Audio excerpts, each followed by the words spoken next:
नमस्कार, मैं ईशा राठौर। आप देख रहे हैं एचसी न्यूज। जनपद हरिद्वार के बेचल फाउंड्री गेट पर कई संगठनों ने केंद्र व प्रदेश सरकार की नीतियों को लेकर विरोध प्रदर्शन किया। देखिए हरिद्वार से सुनील कुमार की यह रिपोर्ट। हरिद्वार में बेचल फाउंड्री गेट पर कई संगठनों ने आज एक बैनर के तले एकत्र होकर विरोध प्रदर्शन किया। इस प्रदर्शन में केंद्र सरकार की नीतियों का जमकर विरोध किया गया। इस दौरान श्रम कानून से लेकर किसानों की समस्याओं के बारे में बताते हुए प्रदर्शनकारियों ने कहा कि आज हमारे देश में मजदूर किसान अपनी आवाज़ उठाने के लिए एकत्र हुए हैं। जिस तरह से श्रम कानून में बदलाव किया जा रहा है वह पूरी तरह से गलत है। कृषि कानून किसानों के हक में नहीं है बल्कि आम जनता के लिए भी यह पूरी तरह से नुकसानदायक है। इसका पूरी तरह से विरोध किया जाएगा। जिस तरह से महंगाई बढ़ रही है और सरकार लगातार निजीकरण कर रही है, उसको लेकर यह जन आक्रोश कार्यक्रम किया गया है। इसके माध्यम से केंद्र व प्रदेश सरकार को चेताया जा रहा है। कार्यक्रम में सुडपुल क्षेत्र के कई मजदूर संगठन भी मौजूद रहे। इसमें सुडपुल क्षेत्र की कंपनी सत्यम ऑटो कर्मचारी संगठन ने निलंबित एवं निष्कासित श्रमिकों की बहाली। आज जो यहाँ पर एकत्रित होने का जो प्रश्न है वो इसलिए तमाम इस क्षेत्र के मजदूर किसान आमजन एकत्रित हुए हैं अपनी आवाज़ उठाने के लिए। जिस तरह से श्रम कानूनों में परिवर्तन किया जा रहा है, एक मजदूर को एक बंधुआ मजदूर बनाने का प्रयास किया जा रहा है, उसका विरोध है। साथ ही जो किसानों के खिलाफ 3 अध्यादेश 3 नए कानून लाए गए हैं, उससे खाली किसान ही चिंतित नहीं है, किसान ही परेशान नहीं है, उससे आम जन परेशान है। अगर किसान का जो फसल है उसे सरकारी माध्यम से नहीं खरीदा जाएगा और प्राइवेट कंपनियों को, प्राइवेट लोगों को बेचने का मौका दिया जाएगा तो वो अपनी मर्जी से उसको खरीदेंगे और वो उसको ब्लॉक करेंगे, जिससे आमजन परेशान होगा, आमजन को दिक्कत होगी, वो उन पर निर्भर हो जाएगा जो प्राइवेट कंपनियां होंगी। इसलिए हमारा उसका पूरी तरह से विरोध है। साथ ही पब्लिक सेक्टर को बेचने का जो मुहिम सरकार द्वारा चलाया जा रहा है उसे किसी भी हालत में कामयाब नहीं होने दिया जाएगा।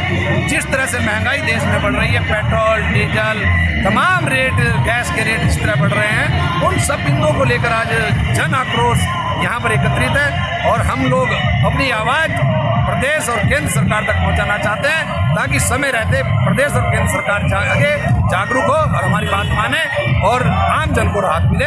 इसी उद्देश्य से हम यहाँ लोग इकट्ठे हुए। देश में चल रहे कृषि कानून का विरोध जिस प्रकार हो रहा है उसके बाद भी इसको लेकर कोई रास्ता सरकार नहीं निकाल रही है, जिसके बाद परेशान किसान अपनी खड़ी फसल को नष्ट कर रहे हैं। देखिए बिजनौर से राजू फैन की यह रिपोर्ट। देश में चल रहे कृषि कानून का विरोध जिस प्रकार से हो रहा है उसके बाद भी इसको लेकर कोई रास्ता सरकार नहीं निकाल रही है, जिसके बाद परेशान किसान अपनी खड़ी फसलों को ही नष्ट कर रहे हैं। ऐसा ही एक मामला सामने आया है बिजनौर के थाना क्षेत्र नहटौर के ग्राम खुजरा चट से, जहां की एक किसान सुशील कुमार प्रजापति अपनी खड़ी फसल को नष्ट कर रहे थे। इनका कहना है कि किसान भूखे प्यासे दिल्ली की सड़कों पर पड़े हैं, लेकिन सरकार किसी की बात को सुनने के लिए तैयार नहीं है और अपनी तानाशाही कर रही है। फसल नष्ट करने की सूचना पर भारतीय किसान यूनियन के ब्लॉक अध्यक्ष संजीव कुमार मौके पर पहुंचे और किसी तरह सुशील कुमार प्रजापति को उन्होंने रोका और समझाया, लेकिन तब तक वह अपनी आधी फसल नष्ट कर चुके थे। ब्लॉक अध्यक्ष ने बताया कि आज किसान काफ़ी परेशान है, गन्ने का भुगतान नहीं मिल पा रहा है और फसलों का दाम भी किसानों को नहीं मिल रहा है। मैं भारतीय किसान से ब्लॉक अध्यक्ष चौधरी संजीव कुमार नेहरू ब्लॉक अध्यक्ष। आज हमें पता चला एक हमारा किसान अपनी सुशील कुमार प्रजापति अपनी खड़ी फसल जोत रहा था गेहूं की। जब हमें सब किसानों ने मालूम पता चला तो हम खेत में पहुँचे और खेत में पहुँचने के बाद हमने उसे रोका, उसे समझाया भाई अभी टिकैत साहब का आह्वान नहीं है, अभी अपनी खड़ी फसल मत जोते। लेकिन किसान बहुत दुखी हो रहा है, परेशान हो रहा है। पिछले साल मुंजी का रेट नहीं, अब का गेहूँ का रेट नहीं। हमारे यहाँ गन्ने की फसल होती है, गन्ने का कोई पेमेंट नहीं, अभी तक गन्ने का 1 रुपया नहीं मिला। इस साल का जरा गन्ना गिरो बैठे 4 महीने हो गए, किसान बहुत परेशान है। अब इन्हें हमने समझाया है कि भाई सब बॉर्डर की तैयारी करो, वहाँ जो भी निर्णय होगा सब टिकैत साहब जो निर्णय लेंगे वो हम सभी किसानों को निर्णय लेना पड़ेगा।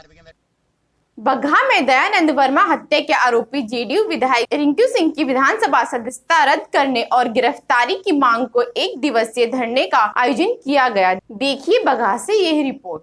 बाघा में दयानंद वर्मा हत्याकांड के मुख्य आरोपी धीरेंद्र प्रताप सिंह उर्फ रिंकू सिंह की विधानसभा सदस्यता रद्द करने और गिरफ्तारी को लेकर एक दिवसीय धरना प्रदर्शन का आयोजन किया गया। इसके संबंधित आवेदन मुख्यमंत्री बिहार सरकार एवं आरक्षी अधीक्षक बाघा पुलिस जिला एवं एसडीएम बाघा को एक ज्ञापन भी सौंपा गया। वहीं भाकपा माले एवं महागठबंधन के नेतृत्व में सैकड़ों लोग बाघा अनुमंडल कार्यालय के समक्ष एक दिवसीय धरना दिया। उन्होंने अपनी मांग रखी कि आरोपी वाल्मीकि नगर विधायक धीरेंद्र प्रताप सिंह उर्फ रिंकू सिंह की विधानसभा सदस्यता समाप्त करे जाए और उनकी तत्काल गिरफ्तारी की जाए। इसको लेकर तत्कालीन बाघा डीएसपीओ कैलाश प्रसाद नौगरिया थाना प्रभारी और वहां के पुलिसकर्मियों को भी निलंबित किया जाए। इस मामले का स्पीड ट्रायल चलाया जाए और दोषियों को सजा दिलाई जाए। मृतक दयानंद की पत्नी को सरकारी नौकरी और 20 लाख मुआवजा देने की भी मांग उठाई। इसके साथ साथ उन्होंने बच्चों की पढ़ाई की भी मांग उठाई।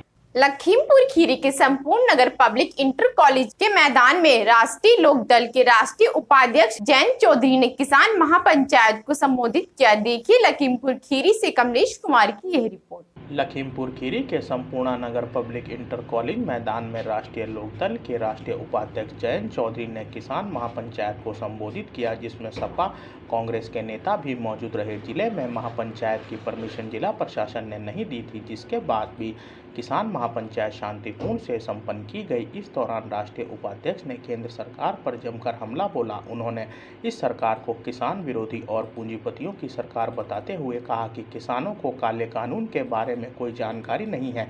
सरकार किसानों को किसान नहीं मानती। किसानों ने दिल्ली में कोई नुकसान नहीं किया। जब तक काले कानून को वापस नहीं लिया जाता, हम सरकार पर दबाव बनाते रहेंगे। किसानों में सरकार को बदलने की क्षमता है। देश का किसान इस काले कानून के खिलाफ एकजुट हो चुका है।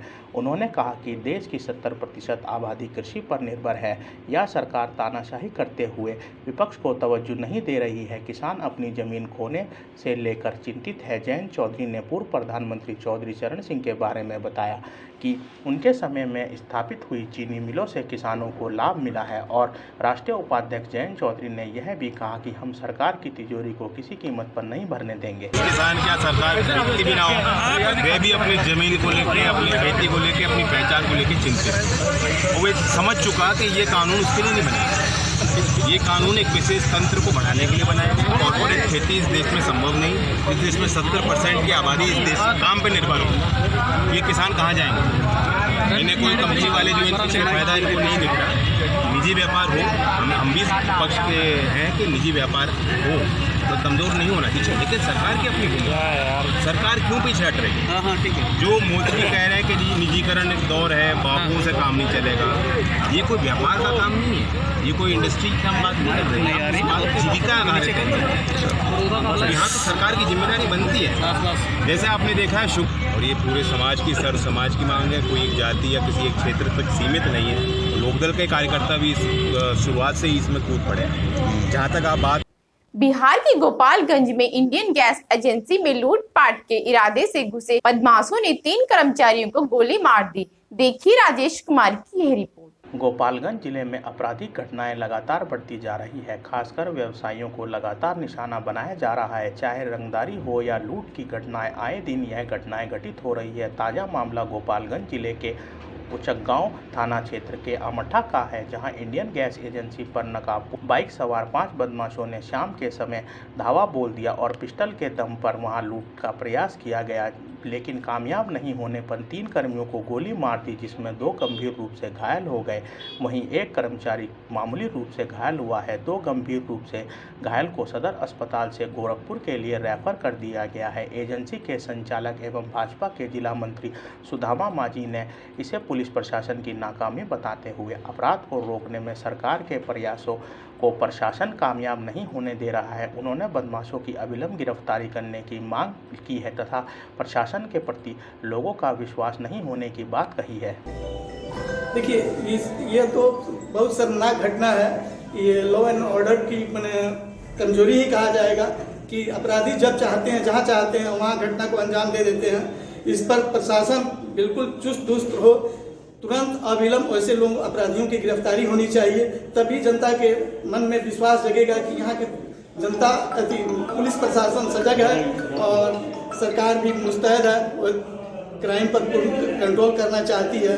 अगर ऐसा होते रहा तो जनता को, आम लोगों को प्रशासन से, सरकार से विश्वास समाप्त हो जाए। अंकुश लगावे करें, सरकार कर रही है, पहल कर रही है, लेकिन कामयाब नहीं हो रही है।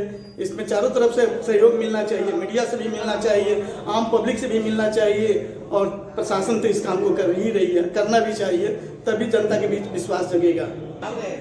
हम कर्मचारी हैं, जैसे ऑफिस में गए तो 6 आदमी आए मास्क लगा के, अनाधुत गोली चलाने लगे, कहे पैसा कहाँ है दो, उसके बाद से बाज गए।